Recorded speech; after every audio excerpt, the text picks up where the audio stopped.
Bharatiya Janata party के संकीर्ण विचारों, उनके ध्रुवीकरण की राजनीति, उनका मनोवाद के साथ नैसर्गिक संबंध, उसके खिलाफ लड़ता रहा है।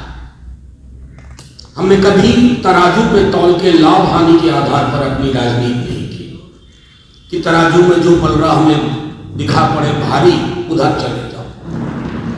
आज आपसे जो बात मैं कहने जा रहा हूं बहुत चिंता का विषय है। आज से लेकर 22 जनवरी के बीच में, और मैं पुख्ता जानकारी के आधार पर कर रहा हूं, आप इनकम टैक्स, सीबीआई, ईडी की अति सक्रियता देखेंगे। एक एजेंसी दूसरे एजेंसी को फाइल देगी, वो पॉलिटिकल फाइल है जो बीजेपी के दफ्तर से आई है। इनकम टैक्स खोजने की कोशिश करेगी, कहीं छोटा सा भी कुछ मिले, वो ईडी को देगी। ईडीआई सीबीआई के बीच में बंटवारा होगा। यह भारतीय जनता पार्टी का, अमित शाह जी का, मोदी जी का चाल, चरित्र और चेहरा। 22 जनवरी में इसलिए कह रहा हूं, 22 जनवरी को प्राण प्रतिष्ठा अयोध्या, लेकिन उससे पूर्व देश के अलग अलग राज्यों में ये तीनों एजेंसीज को काम पकड़ा चुके हैं। ये पॉलिटिकली नहीं लड़ना चाहते, ये पॉलिटिकली नहीं लड़ सकते, ये पॉलिटिकली लड़ने में नाकामयाब रहे हैं, असफल रहे हैं। बिहार 2015 एक बहुत बड़ा उदाहरण है। मैं सिर्फ आपके माध्यम से ये कहता हूं कि हमें पुख्ता जानकारी है कि बिहार, झारखंड, बंगाल, तमिलनाडु, महाराष्ट्र, दिल्ली, पंजाब और अन्य राज्य निशाने पे कौन होंगे? तेजस्वी यादव। निशाने पे कौन होंगे? वहां बंगाल में ममता बनर्जी, अभिषेक बनर्जी। निशाने पे कौन होंगे? अरविंद केजरीवाल। निशाने पे कौन होंगे? इन सारे राज्यों में जो भी बीजेपी का विरोध कर रहे हैं वो निशाने पे होंगे। केस मुकदमे में मेरिट नहीं देखा जा रहा है। 4 महीने उलझाने की साजिश है, जनवरी से लेकर के अप्रैल के आखिरी हफ्ते तक। 4 महीने, उसके बाद आपको कोई खबर नहीं मिलेगी कि फलाने मुकदमे का क्या हुआ। लेकिन इन 4 महीने आपको भी उलझा के रखा जाएगा।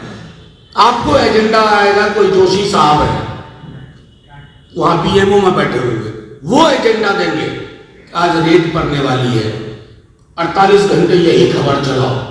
मैं सिर्फ आपके माध्यम से केंद्र की सरकार को भी कहता हूं कि जिन एजेंसी से आप ये काम करवा रहे हैं, उन्हीं एजेंसीज ने, क्योंकि वहां कुछ ईमानदार लोग भी है ना, वो सिर्फ आपकी तुड़ी नहीं बजाएंगे। उन्होंने भी कहा है कि सर ऐसा ये लोग कोशिश कर रहे हैं कि लोकसभा चुनाव से पूर्व इन तमाम एंटी बीजेपी महत्वपूर्ण चेहरों को उलझा के रखो। और ये मैं पूरे होशो हवास में कह रहा हूं, चलाइए, छापिए। ईडी, आईटी, सीबीआई के अधिकारियों ने, उच्चतर से लेकर निम्नतम कर्मचारियों ने कहा है कि सर ये लोग आप लोगों को उलझा कर रखेंगे तमाम राज्यों में। तो मैं आपके माध्यम से सिर्फ उसी सत्ता प्रतिष्ठान को ये कहना चाहता हूं कि डर और खौफ की राजनीति में हार आपकी ही होगी। कौन से राम मर्यादा पुरुषोत्तम की प्राण प्रतिष्ठा कर रहे हो? कभी पढ़ा भी है कि राम का चरित्र क्या था? फिर आपको शर्म आएगी, आप खुद प्राण प्रतिष्ठा समारोह में नहीं जाओगे।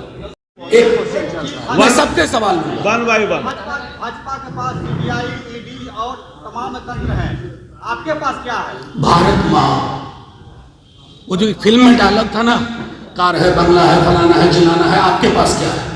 मेरे पास माँ है, भारत माँ। मनोज जी, आपने कहा कि मोदी विरोधियों पर बीजेपी केंद्रीय एजेंसियों के जरिए कार्रवाई करेगी या करवाएगी, ये आपका आरोप है, आपके पास फीडबैक है।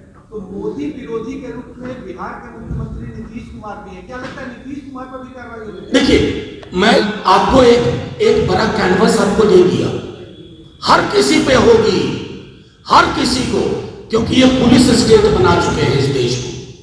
ये डेमोक्रेटिक देश को मैं रहने नहीं देना चाहते। अगर आप में से किसी ने भी आईपीसी की रिसेंट अमेंडमेंट को, चेंज को, भारतीय न्याय संहिता को आप पढ़ लीजिए। आपके माइक से सवाल पूछे जाने पे आप उग्रवादी साबित हो सकते हो, तो कोई नहीं बख्शा जाएगा।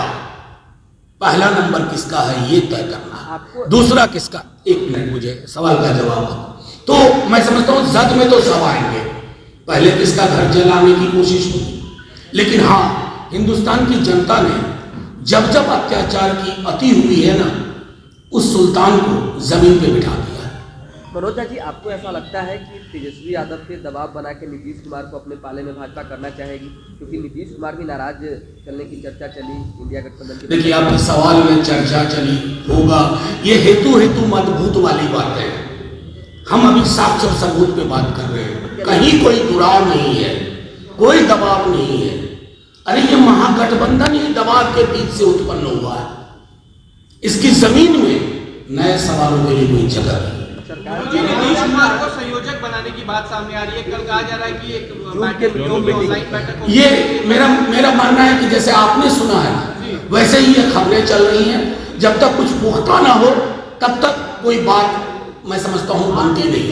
मनोज जी, मंदिर को लेके आपके विधायक हैं जिन्होंने राम राज्य में ये नहीं हुआ करता था। बात करते हो राम राज्य की, और दूसरी तरफ कभी हेमंत सोरेन को उठा लो, तेजस्वी यादव को उठा लो, केजरीवाल साहब को उठा लो, भगवंत मान को उठा लो, अभिषेक बनर्जी को उठा लो, तमाम दलों के जो लोग बोले उनको उठा लो। क्यों? 4 महीने निकल जाने दो, चुनाव हो जाने दो। तो अगर इस प्रकार से आपने सोचा है तो आपके माध्यम से मैंने जानबूझ के आज ये प्रेस कॉन्फ्रेंस रखी है कि जो कोई भी अधिकारी पर्चा लेकर के कल से ही घूमने वाले हैं, सावधान हो जाए। इस तरह की राजनीति का उपकरण आप बन रहे हैं, इंस्ट्रूमेंट बन रहे हैं, बीजेपी के हाथ में, बीजेपी के दफ्तर से गाइडेड हो रहे हैं। आप फिर जानते नहीं इन दलों के चरित्र। खास तौर पर मैं अपने दल की बात करूंगा। हमारी जिंदगी का, इस दल की जिंदगी का एक बड़ा हिस्सा बीजेपी को उसकी हैसियत बताने में गई है, और हम हैसियत बताने की राजनीति करते रहे थे, क्योंकि हमारे एक हाथ में बाबा साहब का संविधान है और दूसरे हाथ में लोहिया जेपी कर्पूरी का एक समता मूलक समाज की उनकी प्रस्तावना है। और उसमें अगर आप सोचोगे ईडी, आईटी, सीबीआई समन भेज करके, ये भेज करके, कुकअप करके, किसी भी तरह के स्टोरी डाल करके सिर्फ उलझाने के लिए, उस राजनीति को विराम दो। इसे